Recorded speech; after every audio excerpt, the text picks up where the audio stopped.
But to talk about numbers, stake sale to Temasek and an acquisition, we are now joined by Mr. Adi Godrej, Chairman of Godrej Group and Chairman of GCPL. Mr. Godrej, morning. Thank you for joining us. Congratulations on the acquisition. Could you briefly walk us through that, what it means for the company, and why are you so focused in and around emerging markets? Well, we are acquiring a company in Chile called Cosmética Nacional. We'll be first taking a 60% shareholding. Later on, we will, within 3 to 5 years, we'll take it to 100%. It's the leader in the hair color business in Chile. It'll tie in very well with our other businesses in South America, based in Argentina, and we expect it to be very accretive to our consolidated earnings. The turnover of the company last year was about $36 million. Good morning, Mr. Godrej, and congratulations first of all on yet another acquisition. How much have you paid for the business?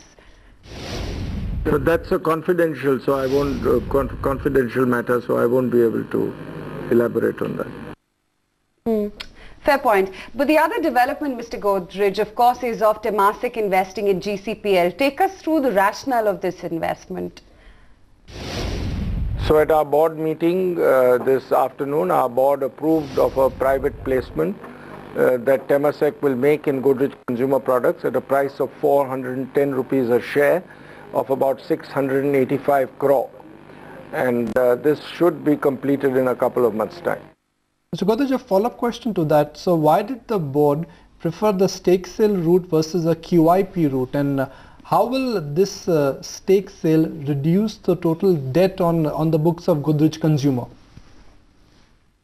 Because we've got a small premium on the price, costs of a QIP will be avoided. So overall, this is much more beneficial for the company and its shareholders.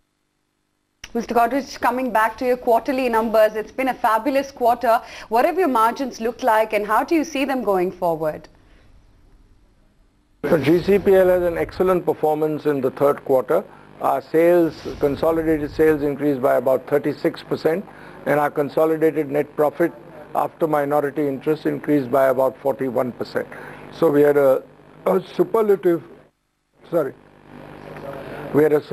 quarter. We've done very well, and the momentum of the company continues to be very strong. Mr. Godrej, you've mentioned in your press release that Godrej Consumer will now be aggressively looking at launching some specific products in the hair color category. Could you throw more light on that? Yes, we are looking to, because of our learnings from our international acquisitions, because of a lot of R&D we have done, we have come out with some excellent new products, very affordable, excellent quality, and we expect to launch them over the next 6 months.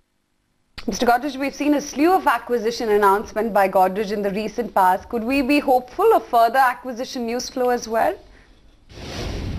I don't expect we will announce any further acquisitions in the near future. But in the long term, of course, we'll keep looking at acquisitions. Mr. Godrej, always a pleasure to have you on ET Now, and thank you for accommodating this interview request. Now let me just revisit the pre-open rates. The pre-open rates for the Nifty are 5026, that's